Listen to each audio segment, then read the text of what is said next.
Okay, Dan, this is basic layout of a sheath. What you're going to want to do is make yourself a paper pattern of the sheath that you're going to want to make. You make a paper pattern, and I use some cardstock because it's thicker and you can trace it, and it's a little easier to work with than paper. Paper's so flimsy it's hard to trace. What you do is you lay out your pattern flat and you write on one side of it, left this side up, or you right this side up. That way you can remember which side is which when you're working with it. Now, this is plain vegetable tan leather, and it comes in different weights, and it's usually 8, 9, 10, 11, 12, 13 ounces to the square foot, something like that. You know, and that's the thickness of it. And you know, you want the sides on the cattle when you buy leather rather than the belly. The belly is good for making the welt right here on the edges because it's real thick, but it's got some inconsistencies in it that doesn't work real well for your outer part of your sheath because it's too thick, okay? It can be used in some applications, but anyway.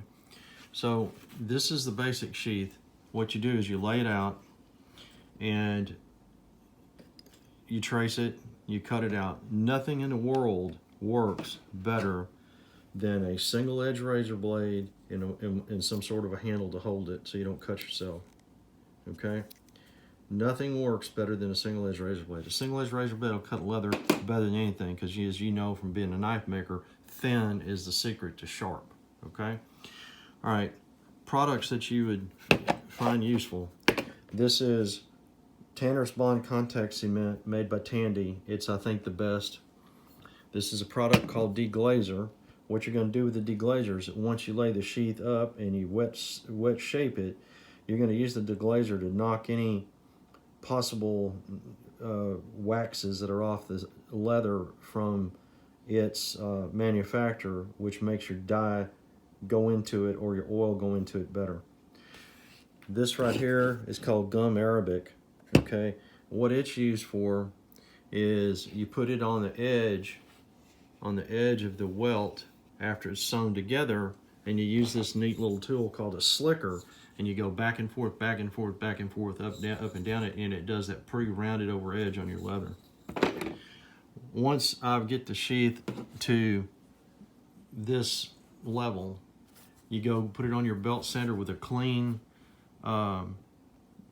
brown belt of some kind, not a green one or a red one because you'll get that color on your leather, but a regular brown one.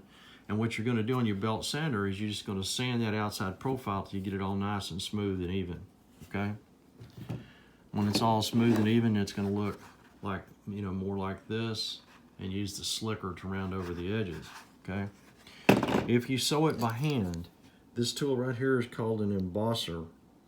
And it comes in a little package like this with several different wheels, and you can get embossing wheels that lay pattern down as well. But this little wheel, it's got several of these, and they have a different number of points on them. What you do is you take it, and if you sew it by hand, you run it across your leather, and it marks you neat little pattern so that you can get your spacing right for hand stitching it. If you hand stitch it, you take a drill press and a 1/16 drill bit, and you sit here and you go, you drill holes through all of that. And then what I find works best for sewing it is the waxed thread that's made for sewing leather, but I use for needles, I use embroidery needles that have a rounded point on them like you use for cross stitching and stuff of that sort. Because your sharp pointed needles, when you start to go through these holes, are bad at catching on the leather and really make it difficult. What you have to have is a good clean 1/16 hole drilled through there, put the embroidery needle through there, which is kind of round nosed, and you pull it through there with the needle nose pliers if you have to. It's better if you have a sewing machine, but you know, that's in a perfect world, okay? Once you cut out your pattern, you'll have scraps left over that are going to be like this, the outside shape. What you're going to do there is cut your welt out of that outside piece. Then you're going to use this product, which is Leather Weld, which is a white glue that reminds you of Elmer's glue, but it's made specifically for leather, and it sticks just almost immediately, and nothing bonds leather like this stuff. It's great stuff, okay? So you put a little bead of it, and then you line up your welt, and you stick it on there, and you can reposition it for a few seconds after you get it in place. And get you some clamps like these, and just clamp it. And I put about 3 or 4 of them down the side to hold it in place, and the stuff's dry in just a few minutes. Then what you're going to do is you take your tab, fold your tab over, put 1 spot of glue on the back here, hold it in place, and I use some sort of a spring clamp. I don't have one laying here right now, but one of those black with orange tips that you use in woodworking, and I clamp that on there to hold it in place. You take your contact cement and you make a little spot, and this is pigskin. Pigskin is best for this. You go back over it, you put your contact cement on both sides, and then what you're going to do is cover up where you sewed it, and then I take an old wallpaper roller or a dowel rod or something, and I take it and roll over that to make it get in there and stick really good.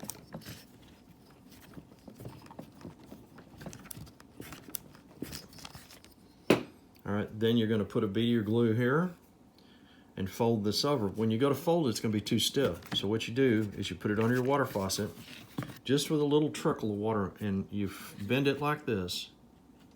That's why we call it a taco sheath, because it's shaped like a taco. You bend it like this, and all you're going to do is run just a little trickle bead of water down here and let it run out the back side, and that'll soften that leather in the middle where it'll fold right on over like that.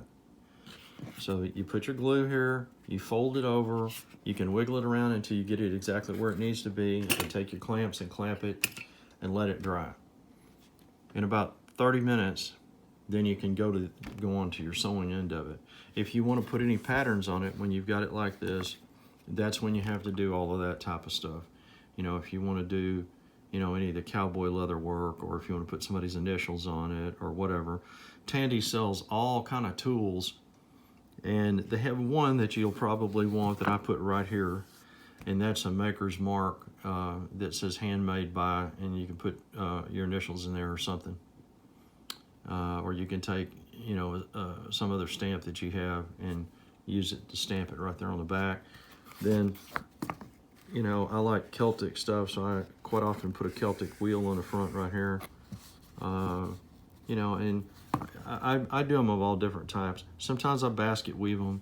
Basket weaving, when you do that, there's a tool that you have to go stitch. You have to go like imprint, imprint, imprint, imprint, imprint, and then you stagger it and you go back across.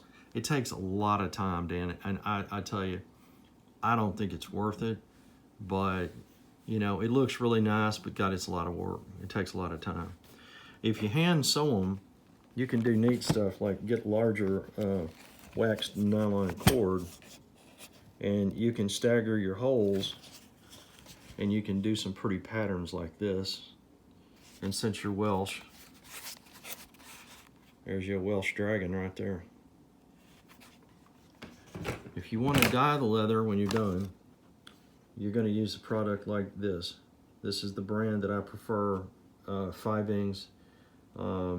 I've just found their leather dye to be the best.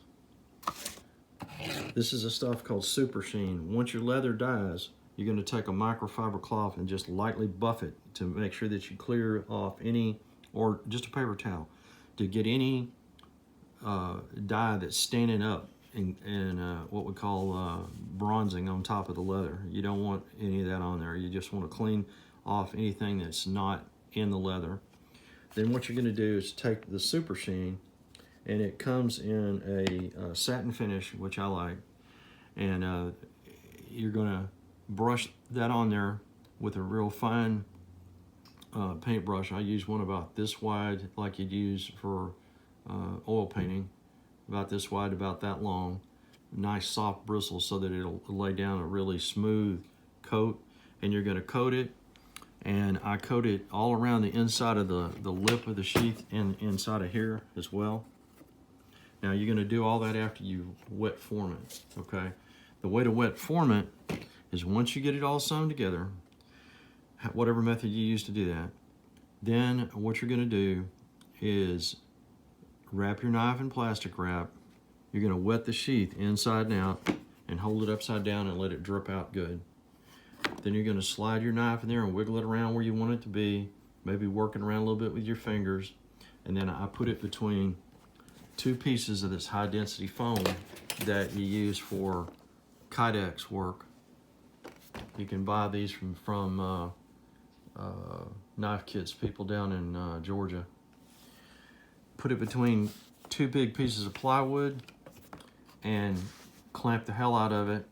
And what I suggest to get the loop right is I put a belt like I would wear with it through here and then clamp it. Now, there's lots of different kinds of leather. There's leather that's already colored. This leather here came already colored. It can be shaped somewhat by pressure, but not like your vegetable tan. Your vegetable tan leather can be absolutely shaped to perfection, like this sheath right here. This is a really pretty sheath, and it fits the knife just like a glove. Hope that helps, and if you have any questions, I can fill it in for you. All right?